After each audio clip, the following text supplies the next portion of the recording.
Men of Reddit, what myth about men is 100% untrue and infuriates you when you hear it? That we can never not be in the mood, and if we are we must be sick or cheating. I had an ex who pushed for 6 while I had a tube coming out of my back to drain my kidney and was on opiates that make it nearly impossible for me to finish. She got hers though. Did you heal her? Or lack of erection, meaning we don't. There's nothing more demoralizing than that. And then you start to worry that it will happen. And then you seem to feel it happening.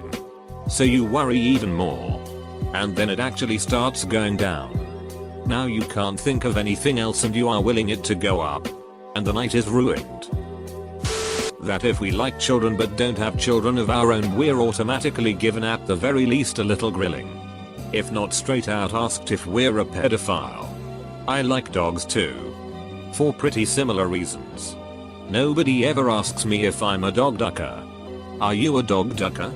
Well, thank you for asking. No, I'm not. Well, at least not anymore. Surprisingly bitty. If I'm with my daughter, I'm not babysitting. I'm being a father. I'm sick of this one. I'm a stay-at-home dad of 2 girls. It must be YRDA off. No. It's my job. Men can't multitask. Every time I hear that I have to stop what I am doing so I can get angry. LMAO. But actually no one's really a good multitasker. We all just think we are. Mythbusters tested it, I think. That we miss signs that women give them because they are stupid. We see them.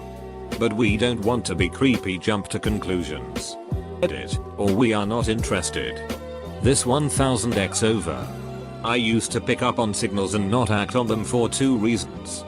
1. Low self-esteem.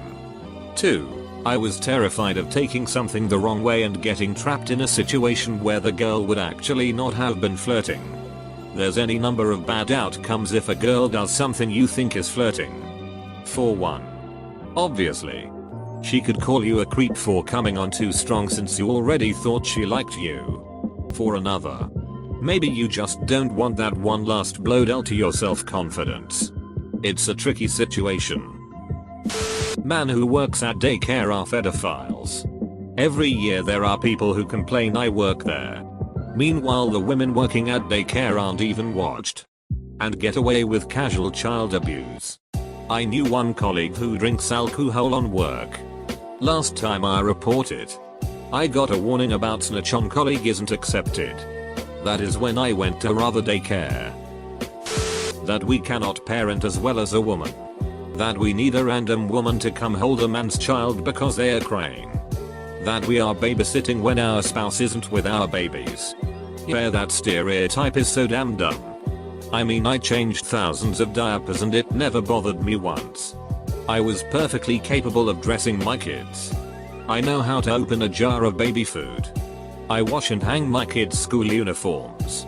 I'm not looking for a prize, but I'm also not looking to be treated like I'm an idiot. I'm a nurse, and before that I was a nurse's aide working in a nursing home changing adult diapers every day. One day I was at a restaurant holding my daughter when I realized that she had a dirty diaper. I handed her to my wife so I could extricate myself from the booth. When a woman at the next table made that disapproving CCH noise and said, "Typical." I stood up, took my daughter back along with the diaper bag, turned to this woman and said, "Please, lady, I'm a nurse. I've changed the diapers of people bigger than you." And I went off to the bathroom. Men think about sex every X amount of seconds. I'm a grown man with a life. I have more to think about than just sex. Agreed. I also just thought about sex. That dads are OP morons barely capable of caring for themselves. Let alone their kids. My GF of almost 9 years made a joke like this in front of her friends after we started living together. The first time I let it slide. Because I wasn't sure what she meant. I asked in private. And she didn't know. She just said it. The second time I stopped and said, "Who's the one that goes grocery shopping for healthy meal preps that you end up wasting? Who does 90% of the cooking? When was the last time you cleaned the counter? Let alone the toilet?" She's never brought it up since. I've met dudes that complain about this, but then use it as an excuse to be lazy. If I did that, we'd be living in filth. And I just don't have that in me. It's getting better now. But back in the day, basically every guy on TV was a sports obsessed, car motorcycle loving, beer swilling moron who couldn't function without his wife to look after him and the kids. My wife went away last week for work, and I'll have you know that only half my kids got eaten by wolves. You did your best, man. Wolves always hunt in packs. So you were probably outnumbered. Plot twist. He only has one kid. Well, half of one now. That we're all not interested in or incapable of being involved in the planning of our weddings. I cannot tell you how many comments like "remember, it's her day, not yours," I received during the 2-year lead up to our wedding. I'm not going to lie to you and say I'd been looking forward to getting married since I was 12 or something, but I took an active interest together with my wife in the planning of our wedding. It's not my day. It's hers. Duck that. It was our day. We planned it together. Her vision definitely brought it all together, and she did a ducking astounding job. But she didn't just make decisions on her own.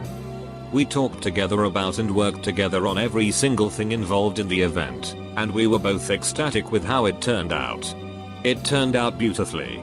I try not to toot my own horn very often, but I never thought the best party I'd ever go to would end up being my own.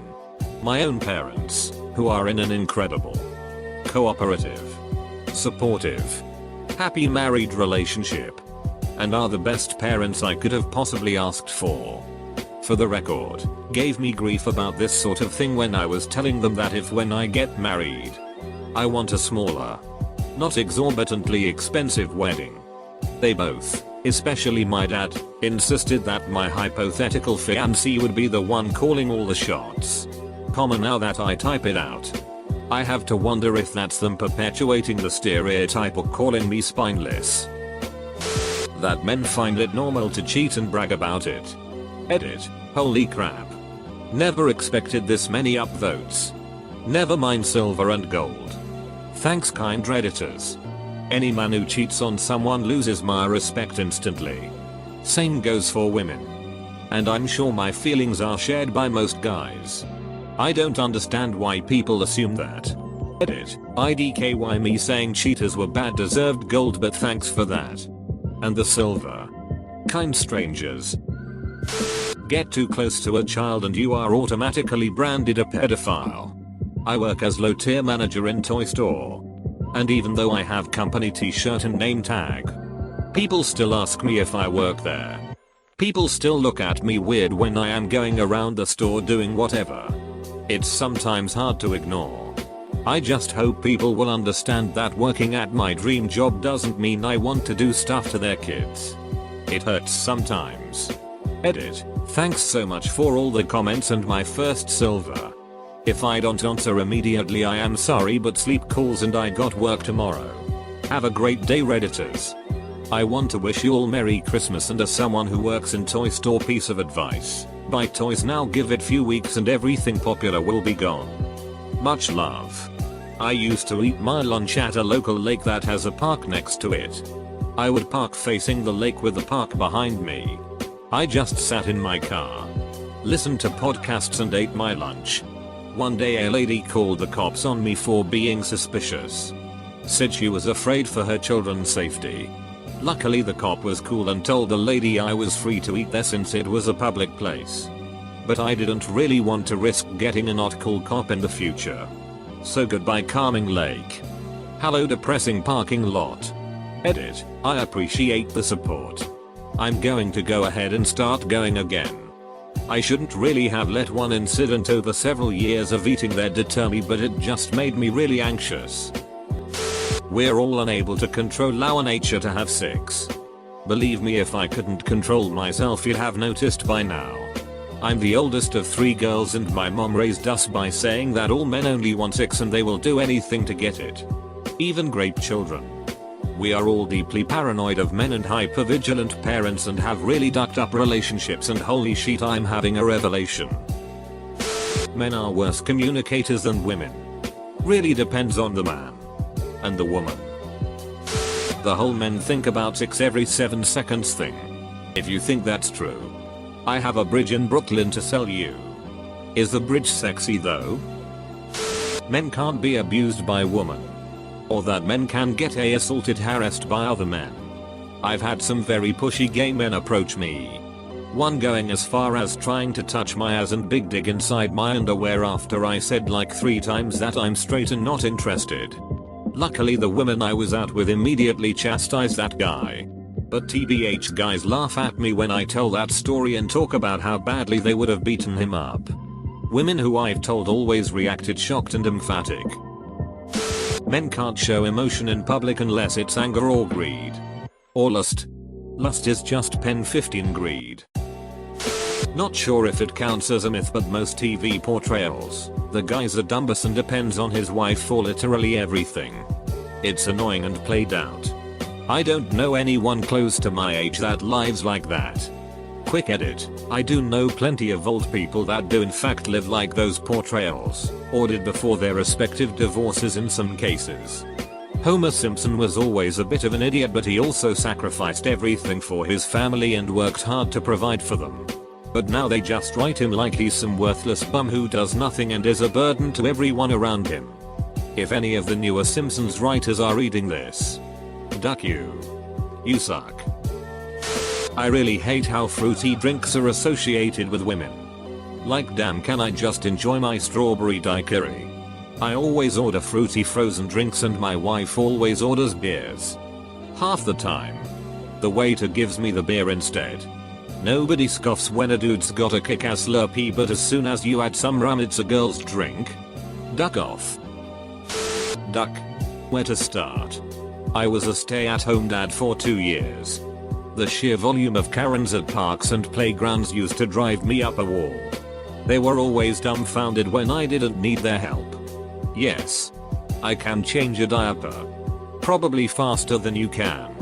Yes, I have snacks. Celery, carrots and a little ranch. Yes, I have drinks. Water bottles and juicer boxes. Yes, I have lunch. Chicken cutlet sandwiches. No, we didn't buy them at the deli. I can actually cook.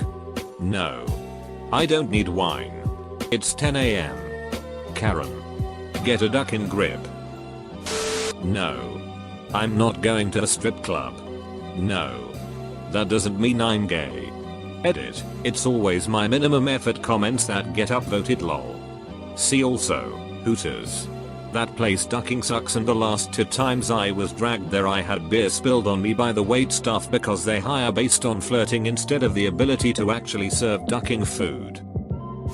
That we are not afraid of walking alone through a dark car park at night. After a great deal of asking everyone from police to self-defense instructors to a green beret and a bunch of combat vets to the most cracked out gum nuts, not met a single person who had no fear. Because having fear is healthy. If you aren't afraid of anything, you're just a ducking idiot with no real world experience. What distinguishes the people you mentioned is their ability to overcome fear and function decisively when they need to. Just because I have a big dig and you have a vag doesn't mean I'm trying to get in your pants. I want friends just like anyone else. But when I try to talk to people like my guy friends, they assume I'm trying to date them. No. I just like asking my friends how they were because I hate people who only talk to you when they want something. So I talk to everyone as a show of you are my friend, not the services you offer. This makes making friends as adults hard. The worst is when they say I have a husband. Cool, but I just want you as a friend. Daughter to a single dad here. There was this myth I discovered when I was young. It's something almost all my female friends were told. But thankfully not me. The myth is the belief that there are such things as girl business where only your mom or other older females in the family should help you with. As the only girl in the house growing up, my dad helped me understand and deal with a great many girl business problems. Meanwhile, all my friends had their moms to handle it for them. When my friends found out my dad was sort of in charge of handling those with me, they were shocked. They asked me why I didn't have an aunt or grandma to help instead. Well, My aunts all live at least 10 hours away and grandma is even further. I began to realize over the years that there might actually be negative side effects to this girl's only way of thinking. Sure, having another female assist you with those issues might be less awkward and embarrassing. But there's already an inherent awkwardness and embarrassment associated with it. Learning to overcome the embarrassment is part of growing up and accepting your body. Furthermore, I have since grown up and began studying psychology and done some research into this further for my studies. I'd have to do a more in-depth and wide-reaching survey and analysis to come to findings I'd be comfortable with being peer-reviewed. But I have a theory that the girls-only mentality causes relationship issues later in life. Young girls grow up thinking that there are some aspects of womanhood men not only don't understand but can't understand. It makes them not only less trusting of male partners, but also keeps them from seeing men as equals when it comes to parenting. Sure, if you're a mom of a young girl, there's no reason for you to not continue helping her with all the complex feminine issues she's going through. Just be careful not to make her think her dad doesn't empathize or understand too. Don't make him this distant third party who will never get it. Or someone who should not be involved because he has a pen 15. That's the same toxic female attitude that causes soccer moms to call the cops on a dad when he takes his daughter to the park to play. Men can parent too. And they're surprisingly good at raising young girls on their own. Edit number 1. Thank you to the guys who have sent PMs to say thanks. And to the few who asked for some advice, I wish you the best of luck. Thanks for the gold. Edit number 2. Thanks to everyone for the awards. I am shocked at how big this has become since I posted it. I will reply to all the award givers in time, but I'm on my phone right now. Thank you again. If a woman physically assaults a man, he somehow must have done something to deserve it. This gets even worse in those cases where male victims of domestic abuse are getting arrested in case the police gets called, even though they are the victims and not the attacker. I called the cops once on an abusive ex who had threatened to kill herself as a way to manipulate me to stay with her. When they arrived, they treated me like I was a criminal. If you expose us to radiation, we gain superpowers. In reality, this has only happened a few times and most men would just die. So you're saying there's a chance? Showing emotion is a weakness. It isn't. We have just as many emotions as women. And our emotions are just as valid. I just bottle mine up then have major breakdowns every 6 months. I don't know if it's healthy, but it's efficient. I am not a male myself, but I hope it is okay for me to comment. It really annoys me when people say that men cannot be great because if they got a hard on they must have wanted it. Shit like that causes men to not report grapes and makes them feel shit about themselves. Anyone can be raped. No matter age, sex, or if the rapist is married to them. No means no. It is as simple as that. He was hard, so it wasn't grape, is easily matched with she was wet, so it wasn't grape. Too many people have a serious lack of understanding for how the human body works. Real men don't have emotions. Yeah, go to hell. Edit. Wow. Thanks for the golds and silvers. And also the food for thought and the reactions. Quite an issue, emo. Or that the only acceptable emotions are anger, rage, and mad. There are plenty of fish in the sea. Just get over it. Duck you. I like that fish. Even if it was kinda mean and cruel. Me having big feet only means that I wear big shoes. And seriously, what makes girls think they can just come up to you and ask about it? If he's got big feet. Is. No CTC. He better be packing, cause that's one funny looking dude. Badly paraphrased Jeff Foxworthy. If those 3 were true, feet, nose, is, I'd be hung like a horse. Unfortunately, I'm not. Men just wait around for a woman to inform them that they are now dating. I'm not trying to claim that women come up to me in bars especially often. But on the rare times they do, there is a definite sense of, I am under no obligation to actually attract you as a mate. I exist and am female. And therefore by default you want to date me. Once. When I tried to politely decline, the woman chastised me in the bar for 5 minutes, demanding to know what my excuse was. What reason I could give her. She simply assumed that the default was that I, as a man, want to date any woman, and that I have to justify not being attracted to a specific one. Had a woman approach me in a bar the other night, and about a minute into conversation I let her know very matter of fact that I needed to be somewhere, so I wasn't hanging around. She just stopped and said, "You don't fancy me?" I said, "Sorry, I've got to go." Crosses my mind now just how confused she looked.